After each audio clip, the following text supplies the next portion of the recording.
Selamat siang anak-anak. Ya, bisa minta tolong dihidupkan ya kameranya.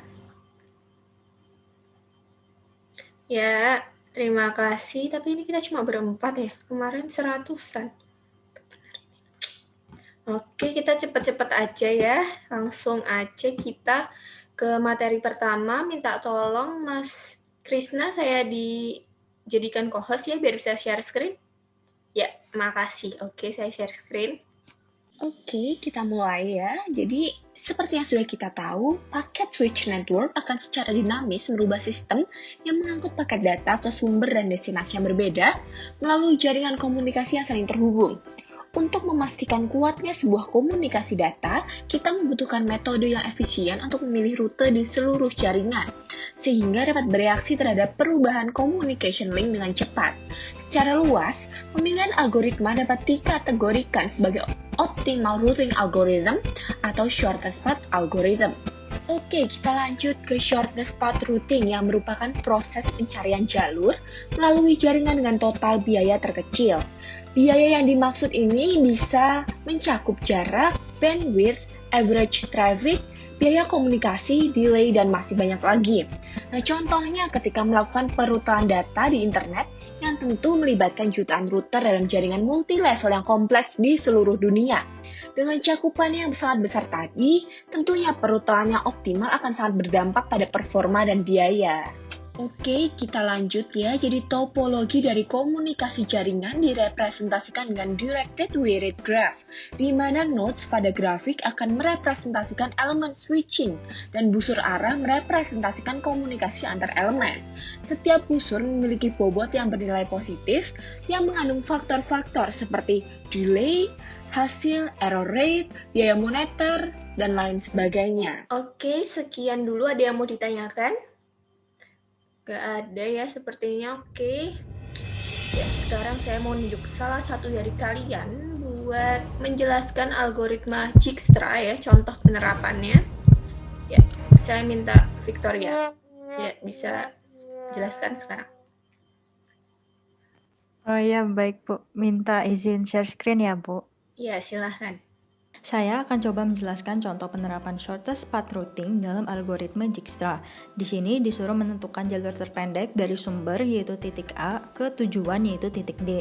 Konsepnya adalah sumber ingin mengirimkan paket ke tujuan, maka perlu dipilih jalur terpendek. Pertama-tama, cost pada titik sumber masih bernilai 0 karena belum melewati jalur manapun. Pada awalnya, semua jalur yang memungkinkan juga belum diketahui, maka semua titik masih bernilai tak hingga karena belum diketahui berapa costnya. Pada langkah kedua, titik A dijadikan titik aktif. Titiknya diwarnai hitam untuk menandai jalur yang dilalui. Lalu kita perhatikan titik mana saja yang terhubung langsung dengan titik A. Ada titik B dan titik G. Kemudian kita hitung costnya dari titik A. Untuk titik B, costnya 2, maka nilai tak hingga diganti dengan 2 dan ditandai kalau cost tersebut dihitung dari titik A. Jadi labelnya 2,A. Begitu juga untuk titik G, costnya 6, maka dilabel ulang menjadi 6,A. Setelah itu, kita pilih jalur terpendek, yaitu yang costnya 2 menuju titik B. Maka sekarang titik aktifnya adalah titik B. Titik yang terhubung langsung dengan titik B ada C dan E. Cost dari B ke C adalah 7. 2 tambah 7 sama dengan 9, maka labelnya diganti jadi 9,B. Cost dari B ke E adalah 2. 2 tambah 2, 4, maka labelnya diganti jadi 4,B. Setelah itu kita pilih titik E karena lebih pendek. Sekarang titik aktifnya adalah titik E. Yang terhubung langsung ada F dan G. Dari E ke G costnya 1, maka 4 tambah 1 adalah 5. Di sini titik G sudah ada label dari langkah sebelumnya, tetapi karena jalur yang baru saja kita temui costnya lebih rendah, maka kita label ulang jadi 5,E. Sementara itu dari E ke F costnya 2, 4 tambah 2, 6, maka labelnya jadi 6,E. Lalu kita pilih titik G karena lebih pendek. Sekarang titik aktifnya adalah G, yang terhubung langsung ada titik H dengan cost 4, 5 tambah 4 sama dengan 9, maka diberi label 9,G. Akan tetapi setelah sampai di H, kita bandingkan dengan cost di titik F. Ternyata cost di F lebih rendah, maka kita ubah titik aktifnya menjadi titik F. Sekarang titik aktifnya adalah F, yang berhubungan langsung ada titik H dan C. Dari F ke C costnya 3, 6 tambah 3, 9, maka kita labeli 9,F. Dari F ke H costnya 2, 6 tambah 2 sama dengan 8, lebih sedikit dari label sekarang yang berasal dari langkah sebelumnya, maka label kita ganti jadi 8,F. Cost ke H lebih sedikit, maka kita jadikan H titik aktif. Yang berhubungan langsung dengan titik H tinggal titik D, yaitu titik tujuan. Kos ke D adalah 2, 8 tambah 2 adalah 10, maka D kita labeli 10, H. Tapi kita coba lihat juga titik C ke titik D, kosnya 3, 9 tambah 3 sama dengan 11, ternyata masih lebih besar dibandingkan H ke D, maka kita jadikan D titik aktif. Setelah semua titik dihitung kosnya dan setelah sampai ke titik tujuan, didapatlah jalur terpendeknya, yaitu A, B, E, F, H, D dengan kos total 10. Sekian penjelasan dari saya, terima kasih. Oke, terima kasih juga Victoria, sudah sangat bagus ya penjelasannya. Sekarang saya minta satu orang volunteer buat menjelaskan penerapan OSPF ya. Saya mau, Bu. Oke, terima kasih. Silakan Mbak Virginia. Ya, Bu, saya izin share screen. Nah, pada penerapan protokol Open Shortest Path First ini, semua router, subnet, dan links akan digambarkan seperti sebuah tree. Jadi contohnya di skenario ini terdapat layer tree network yang terdiri dari LAN-LAN dengan host yang terkoneksi melalui router di dalamnya. Nah, jadi gedung-gedung biru ini merepresentasikan satu LAN, di mana perangkat-perangkat di dalamnya itu bisa dibayangkan membentuk sebuah kesatuan LAN. Jadi setiap LAN ini memiliki subnet-subnet IP yang berbeda. Untuk lebih jelasnya di sini sudah dipisah untuk subnet-subnetnya. Lalu tiap-tiap subnet bisa dianggap sebagai potongan yang dihubungkan untuk membentuk sebuah network. Lalu ujung-ujung dari potongan itu saling direkatkan dan yang merekatkan ini adalah router. Nah, bisa dilihat. Nah, lalu tujuan dari algoritma ini adalah mencari jarak terpendek ke setiap subnet, sehingga kita harus memberikan sebuah nilai atau length value ke setiap link.